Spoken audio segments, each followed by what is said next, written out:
What makes people get so tired and so fed up in life that they're willing to say goodbye to their whole world and start afresh somewhere else?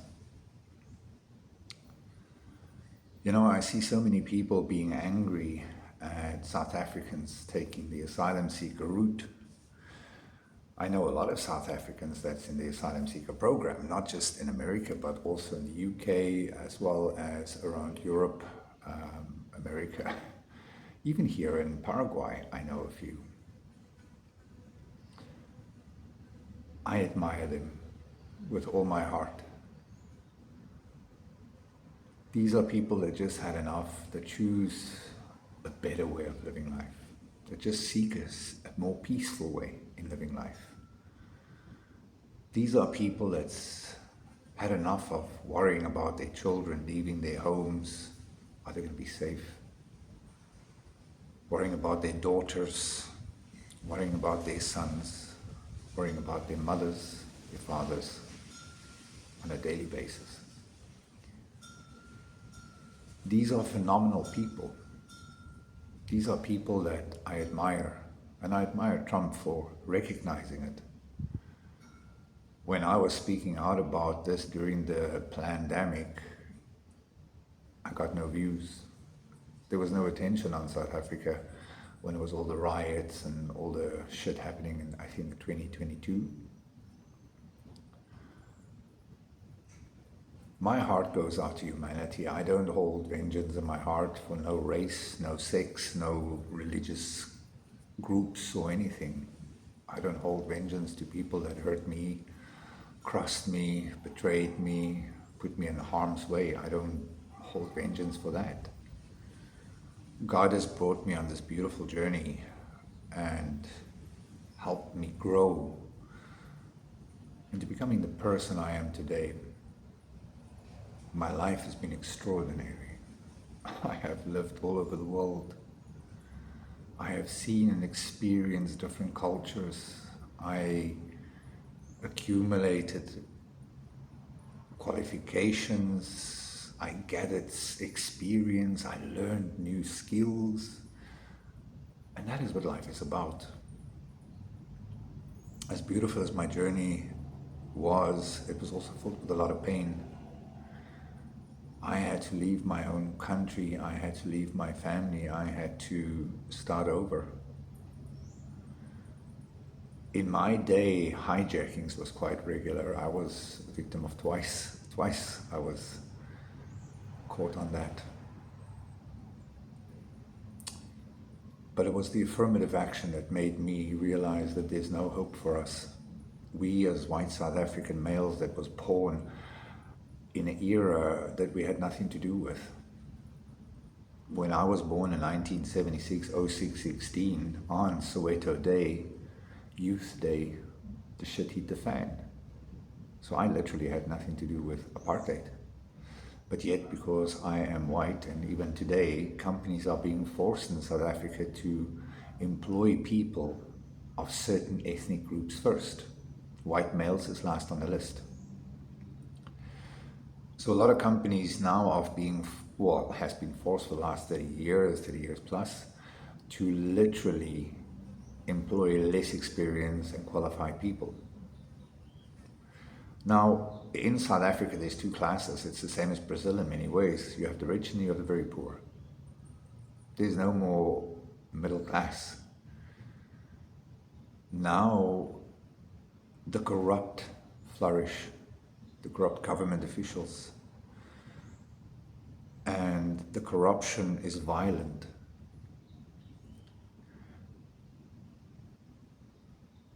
A lot of people don't want that in their lives. I don't wish that even on my worst enemies. I think South Africa is one of the most horrible places to live. It is a country filled with fear, control, and manipulation. It is reverse racism at its finest. But people make it look like it's normal. Even myself, I am fighting with the South African government now for the last 7 years for outstanding documents that I've paid for 3 times. But it is so filled with corruption that you have to bribe city officials now to get your documentation. I have churches, I have beautiful people all over Namibia and South Africa trying to assist me with these things. And you know what the best thing is of all? They don't charge me a thing, they do it out of kindness. That is what humanity is about. The world is changing, and I can see the anger in people's eyes because the remarks and comments by others on posts about South Africans seeking asylum being white supremacist apparently. Some of us, just because of our skin colors, we are not worthy of saving. I don't care what people think about my decisions in life. It is for the betterment of my family. If I make a choice to immigrate or seek asylum for me and my family in a different country, it is because I put their interests first. I don't lend my ears to others. I'm literally like a honey badger, the thickest skin under the sun. What the world says and do, try to make me sink and look bad, I don't. Nothing affects me. Because my journey, my life, by putting myself first, by loving myself, by realizing God is within me. For me to love God, I need to love myself. A lot of people call that vanity, I don't. I call it loving myself, loving God.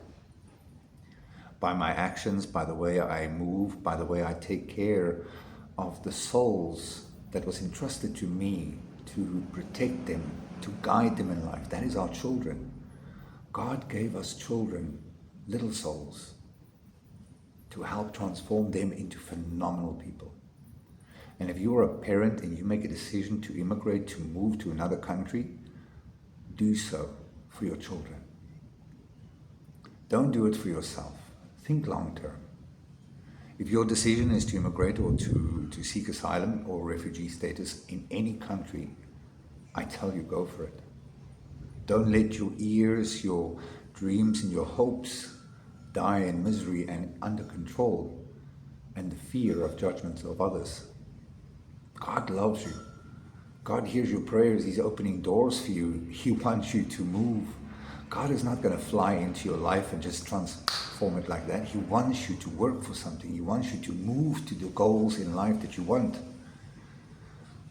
At this stage of life, immigration, relocation, migration all over the world is a massive, massive industry. The numbers are growing. People are fleeing Europe. People are fleeing South Africa, Australia, New Zealand, because we can already see what they are doing.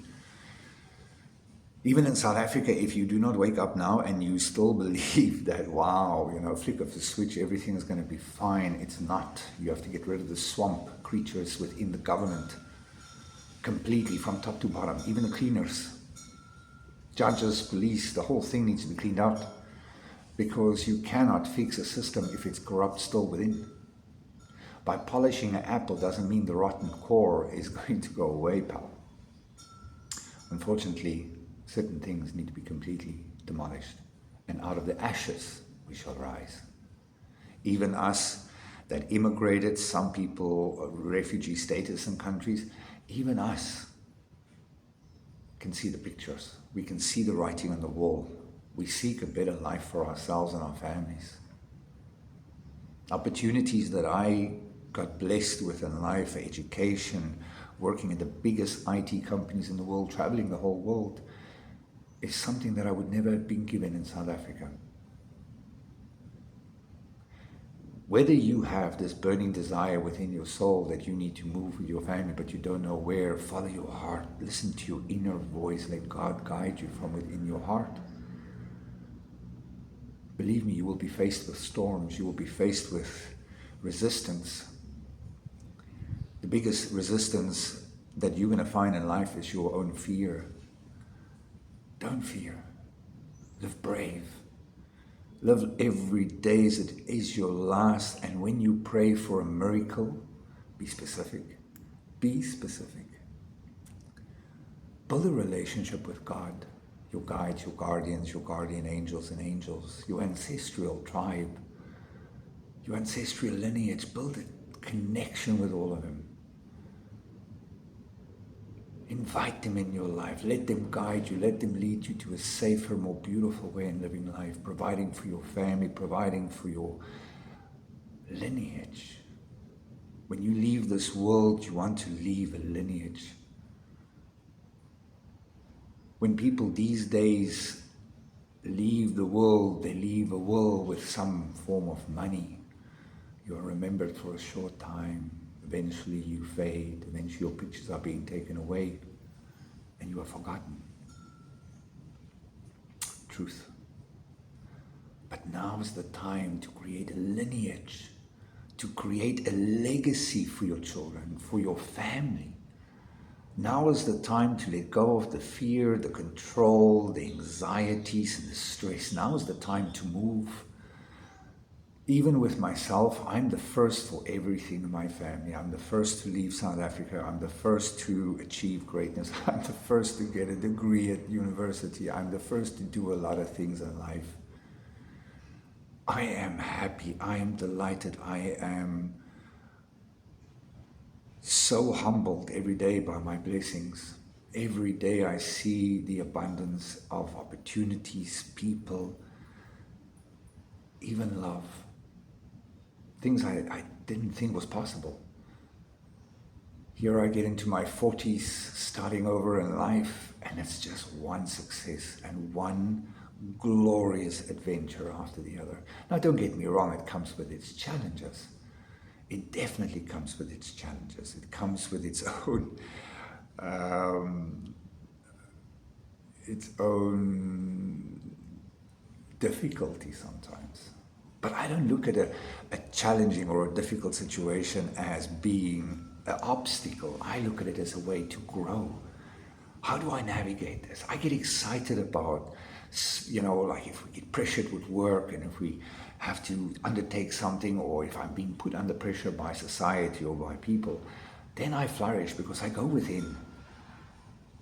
I don't retaliate against the world. I don't send bad vibes to anybody. I literally just, even my enemies, I wish every day for their happiness, their joy, for them to find peace, for them to find clarity of mind, clarity of soul, and to find their way to the divine created high upon all high.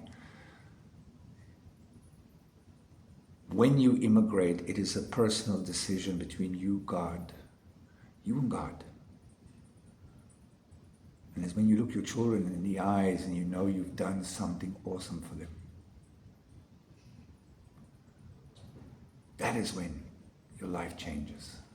Even me, I'm expecting twin boys this year. I have a beautiful little girl in my life who I accept as my own. 2 years, a little MacGyver, follows me everywhere, protect me, always cuddles and hugs. I have a beautiful fiance, future wife, that is much younger than me, gorgeous, that is fearless, wise beyond the years. And this is things that I've prayed for. I've prayed for God to bring me a partner that inspires me, that excites me, that, has my back, that, has the same values and core morals that I hold dear.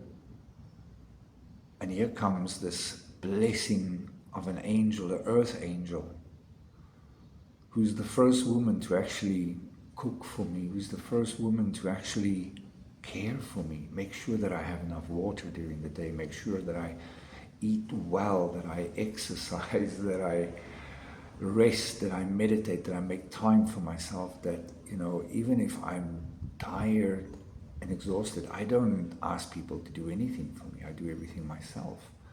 I've been independent. I'm a lone wolf for many reasons. I'm the chosen for many reasons. I'm chosen like many others around the world, and this is to bring people hope, to show people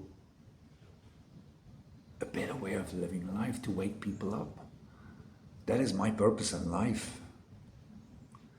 And to have a partner, the first time in my life, that really cares about me, that protects me with veracity, like a real mother hen sometimes. I mean, she's like small, but wow, I look at her, the way she deals with things, the way she comes up with wisdom when I ask her for guidance and advice.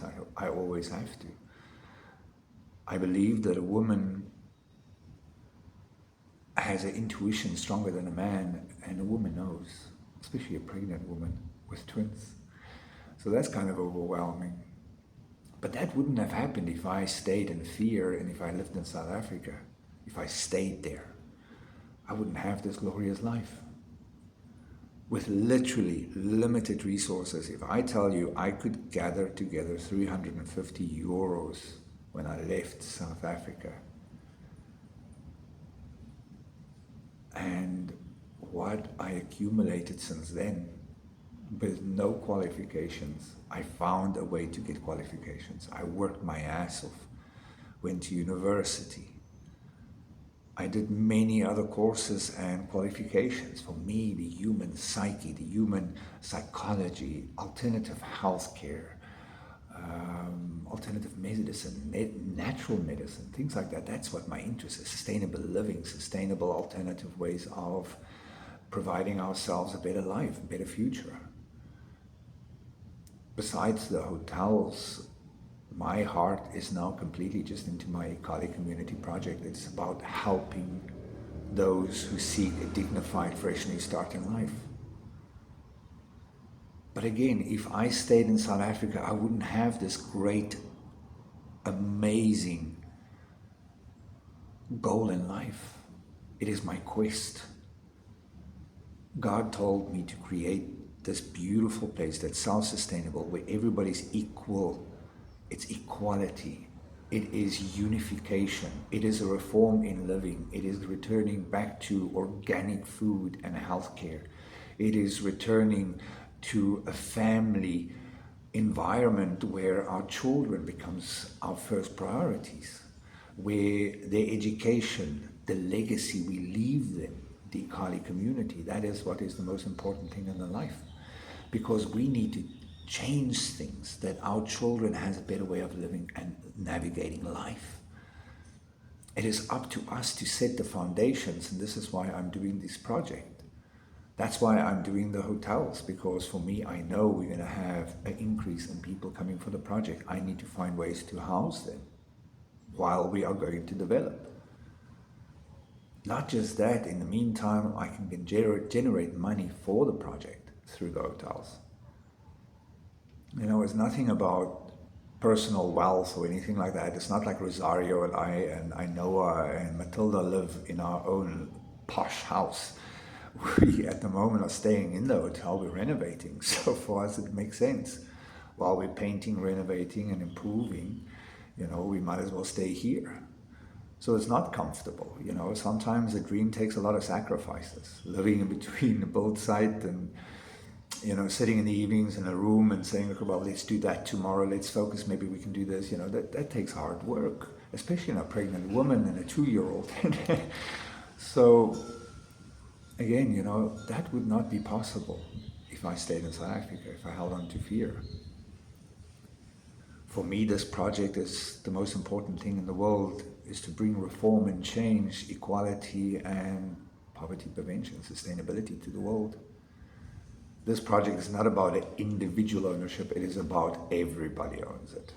Everybody owns the benefits, everybody reaps the benefits, everybody shares equally in the profits, everybody shares equally in the abundance. Nobody is short, everybody has each other's backs. The world has been trying to divide and separate us, but God tells me to unite us, to provide us a safe and sustainable future. This is why the Kali Community Project is so important to me and my family, and to God, because I'm guided towards it, whether I like it or not. And if you look at my previous YouTube videos, you will see I have transformed, and it is completely different. Even I was looking at my earlier videos, and I was like, wow, I have grown, because I have let go of fear. Now, like I said, this video has a lot of deep thoughts in it. but it's more a video about encouragement. Follow your heart, follow your destiny. Let go of the fear. If you find yourself in a toxic situation, in a toxic relationship, surrounded by toxic things, maybe it's time to move. If you have any questions, if you want to know anything, if you just want to have a conversation, I'm always available. I have my WhatsApp downstairs on the description. Links to our websites, if you want to have a look at it. Email addresses on there. I'm reaching out to you, my soul's family, to the men and women watching this. If you want a way out, if you want a better way in living life, talk to me. Let's have a conversation. You don't have to move to Paraguay. You can move anywhere in the world. I will guide you. I'll give you the blueprints to whatever you need. I know a lot of people are trying to copy me at this stage in life, but you cannot copy the original. So that is why I'm happy to provide everything for free. My wisdom, my knowledge, my network. I'm doing this out of the kindness of my heart because I love humanity. I love helping people. Even my beautiful Rosario, I know we are empathic. We are all chosen. We have a great purpose ahead of us, and mine is to provide for Noah and her twin brothers.